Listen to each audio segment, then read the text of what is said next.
Makeup by Maria's just come out with his newest Ethereal Eyes Moonlight Palette, and we're gonna test it out today and also make a few comparisons with the old Ethereal Eyes. Honestly, at first sight, first impact, first touch, this old one is much more luxury feeling because this is not plastic. It's like metal and it feels super luxurious as a palette. It seems like one of those palettes that you also keep because they feel super sleek, luxurious. While the new Moonlight palette, even though it costs the same, it is plastic. So just immediately I think that it's fine for brands to do downgrades in packaging if they also lower the costs, but these cost the same, and I feel like a lot more money was invested in the original packaging than this. This definitely did not cost as much, but we are paying as much. So even though people are saying that Mario has kept his price consistent instead of ramping them up as we've seen lately in the makeup niche, the makeup market, we do have a price increase. The price is the same, its production costs have gone down. So basically it's still a price increase, even though you don't know it is because it's the same as the last one. Does it make any sense? Mario's inspiration for this beautiful palette was the sea at night, a moonlit sea, and we're gonna see how much that translates to the eyes. I was very captivated by the concept of moonlit sea inspired eyes, and honestly, while at first I did not like the original Ethereal Eyes palette, I started to love it the more I used it, and I feel like it is a bit misunderstood as a palette, so we'll talk about that as we see it in action. Let's do some swatches. The interesting thing about this is that Mario suggests divides it in quads basically. So you have this corner here, it's a neutral quad, you have a smoky quad, cool toned quad, and if you are ever lost with palettes, I can tell you that the majority of palettes always come with these type of concepts throughout them. This first shade is like a satin cream shade. Yes, you're not gonna be able to see a lot. And then we have a neutral saddle brown. Well, actually this pulls more cool tone than I thought by looking at it in the pen. We have a mid-tone brown. This also is super cool tone. That's interesting. I'm gonna get this package all messy, but see, these do not seem like the same shades. They look warmer in the pen. We're getting to the first row of shimmers. We have ooh, this feels super smooth. Like a blue shifting glimmery shade. I'm not sure how much you can see the blue here, but in real eyes there's a lot. There's also some purple sparkle in it. Then we have this golden leaning shimmer. I think this is the warmest tone in the palette. Yeah, you can see it from my swatch. Definitely leans gold. Then we have a pewter sparkly shade. Not sure, this really does not look the same in camera. In real life, from up close they are super sparkly, but I have a but let's move on. We have this taupey brown. The mattes feel very smooth when swatching. Then we have this deep taupe sparkle with this is a lot of base color to it. It has a brown taupey base to it. Then we have that deep blue matte that everyone was excited about. Honestly, I feel like I'm super indifferent to this shade. I get that pop of color, but I don't know how much I will use this blue, speaking honestly, day to day. The last row are the very smoky deep colors. We have this satin gray. I was actually excited about this. I love satin shades. I feel like they are undervalued. Then we have this taupey gray. This came shattered. I had to press it back in. Yes, the mattes are swatching quite nicely. And then we have a black eyeshadow. And this looks actually super black. Yeah, that's super intense. A lot of times you get a black, but it's like a gray, and it does not give the same depth. So this is the palette swatched. This is a cool tone Dream. Honestly, it's even more cool tone than I would have imagined, again, but just by looking at it. But I have to say, when swatching these sparkly shades, they did not give me the same type of feeling as the original Ethereal Eyes. I feel like these original ones are even more sparkly, so let's compare a few actually. The first comparison that comes to mind are the taupey, this taupey one and this golden one, because we have some similar shades here, but just immediately looking at them in the palettes, they seem like warmer. Yeah, so this is the original, and these are the new formulations. As you can tell, I think the original sparkly ones are sparklier. I have removed everything so that you can only focus on this. Can you tell which ones are the original and which ones are the new? So these two are from the Ethereal Eyes one, and these are from the Moonlight Palette. I think you can see just how they reflect the light. There's something different about the newest. I'm not as wowed by them. That's kind of a bummer, because I feel like these palettes are known for their shimmers, and they're just not the same thing. Maybe on the eye they'll translate as the same, but I still feel like you can get a more sparkly look with the original one. Now that we have swatches out of the way, let's actually apply this to my eyes. I'm actually gonna recreate a look that I saw Nikki LaRose wear in her latest Sephora sale video. I feel like it looks super beautiful and it looks super sparkly, at least under her studio light. Don't know which shades exactly Nikki used, but I got the general vibe from her look. So I'm gonna pick up these like rosy taupey shade, and I'm gonna use that as a transition shade. These powders do have some pickup in the pan. That's always been the case even with the first one.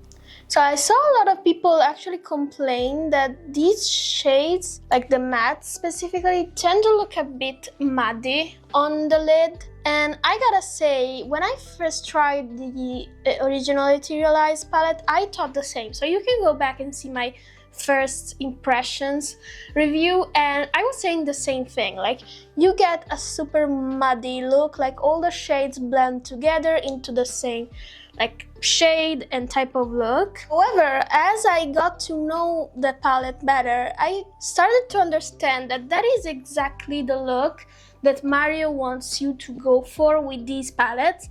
And I think that the look he suggests is just like a put on a transition shade and then a sparkly eyeshadow on the lid and you're done. Maybe you use a dark eyeshadow as an eyeliner. And that is how I also think I'm gonna end up using this one, because I feel like that is what it's designed to do. It's super simple in the way it's been designed. Like, I can use this shade, put on a sparkly one, and my makeup would be done and it would look great, super sparkly, and also super quick and simple to do. I also feel like those are the type of applications you see him promote with his palettes on his account or on his website. I'm not gonna use that gray deep shade to deepen everything. I'm gonna be very careful with this one because it's broken, and two, because it looks very deep. If you don't like cool tones, like, immediately I can tell this palette is not for you. I don't think the shades you see here that seem neutral are actually neutral. They are more cool tone when you swatch them. Okay, so that gave me some depth. I don't know, it's like my first instinct with these palettes is not to do something elaborate, and I'm not going to use a lot of shades today. I'm just gonna try to recreate that look. But knowing the first palette he came out with and trying this, I'm gonna be able to immediately tell you if I think they are the same quality. This gray, it's super easy to like get a bit more than you thought you were gonna get. Like, I feel like I went a bit ham here, and I'm gonna need to balance it here it's also not super easy to blend. Like I'm putting in some work. Notoriously, cool tone shades, deeper shades are not easy to work with, but it is a makeup by Mario palette that you're paying like what, $68 for? So I'm gonna expect the shades to collaborate with me a bit more. Like if I was in a rush, I would not go for this shade.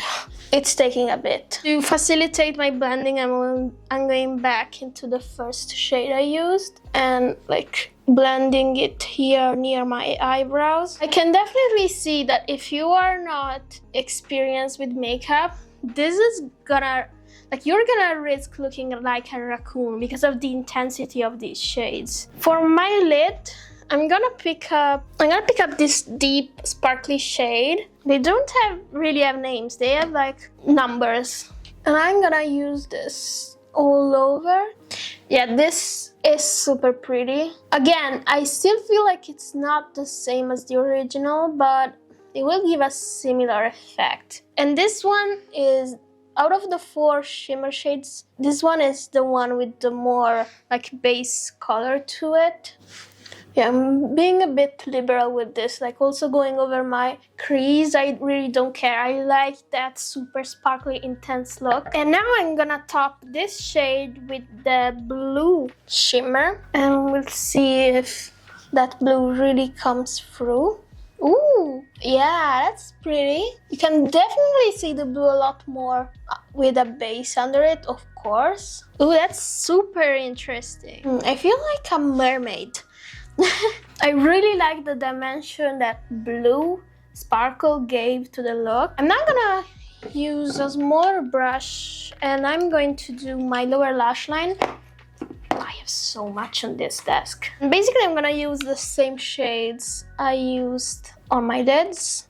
This is just, most of the time, why am I spreading black eyeshadow everywhere? I haven't even used the black. How is that possible? I was saying that most of the time doing the lower lash line is just to balance the look. Because if you have like a heavy lid, a lot of things going on, I like when you balance everything. It can also be, if you don't like to have that dark look to your lower lash line, you can also just use the transition shade. It will still give you that cohesive, put together look. I know that some people don't like having darker shades there. So far, I don't have a lot of fallout. I just see some tiny blue specks from that blue shifting shade, but nothing else. Even though I went back in with my blending brush and just got over my transition shade and my shimmers, they did not fall out. And I didn't even use a primer. As an eyeliner, I actually want to use that blue shade. Let's see if it's intense enough to work as an eyeliner. I actually like using something other than black as an eyeliner. I feel like it gives the look something interesting that you quite can't place. I really like that shade. I thought that I would not like this blue shifting shade, but it's giving almost like, with that shade below, it's giving like that brown to blue duochrome shade that every brand has, basically, but it's softer. So it's giving like a duochromatic effect. When I saw this look on Nikki La Rose, I think she had the blue as an eyeliner, but on her, it looked bluer. Like on me, it looks basically like a deep gray, which I think makes sense based on your undertones. Like something's gonna pop more if you have like a warmer undertone and you use a cool toned shade, then it's gonna pop more because it's contrasting with your natural colors. So on me, I am neutral to cool tone leaning, like very cool tone leaning, and this looks like a black. I see also some green is coming through from this blue shade. Like the more I spend time closely looking at my eyes, the more like nuances I see. I'm gonna pick up that blue sparkle, and I'm gonna use this in my inner corner. See, like when it doesn't not have a base, it is more subdued. I like that the fact that it's like transforming. I wonder how it would look like with that golden sparkle underneath, like what it would come out to be in the end. This is super, like it has super scattered sparkles, so I don't think the best for inner corner or for, you know, your eyebrows. I wonder if I were to wet it. Let's try actually. Okay, so my brush is wet. I'm gonna see what happens to the shade when it is. And I'm gonna do like, nothing. Yeah, nothing. Maybe I did not wet it enough. Let me try again. Actually, I'm gonna pick up the shade first and then I'm gonna wet my brush. Let's see. Yeah, definitely better. Wet, it looks like a Shein product I actually tried. It was like a jelly. Okay, that's become a lot now, but that's fine. I knew I was just testing around.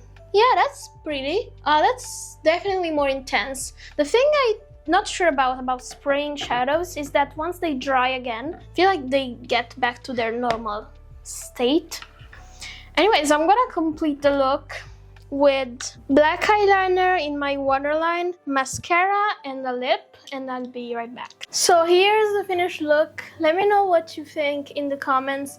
Honestly, I quite like it. Of course, it's not something I would use like on the everyday basis, but this is the perfect evening candlelit look, and I do feel like Mario's vision for this has been accomplished through the shadows. Like it does look like a moonlit sea. It's a very classy, elegant look. Final thoughts about the palette. I'm quite let down by the swap in the packaging. I think that the original feels better, more luxurious. It feels like I paid $68 for it, while this does not. And I also think that the mattes here are a bit finicky to work with, so if you are not super experienced with makeup and blending, I think you're gonna have a hard time, especially with these, like this side of the palette. The deeper shades take a bit more time and effort to be blended. The shimmers, still I think they are not quite up to par with the original shimmers, but that said, I really enjoy the look I got, and I will definitely be using this more. The finicky mattes are not an issue for me because I am a makeup artist and I do my makeup a lot, so I don't even mind spending a bit more time blending. I like to take my time when I'm doing my makeup, but yeah, if you're in a rush, that's probably not the palette I would go for. I picked this up during the Sephora sale and I got a bigger discount. It's your choice if you want to pick this up. I think that this is like the nighttime version of the original. Like these to me give day and night. Let me know in the comments if you picked this up and what you think about it, or if you're gonna pick this up. Hopefully this video was useful and you will consider subscribing because it really helps. It really helps and it's really appreciated. And I will see you in my next video. Have a good one. Bye!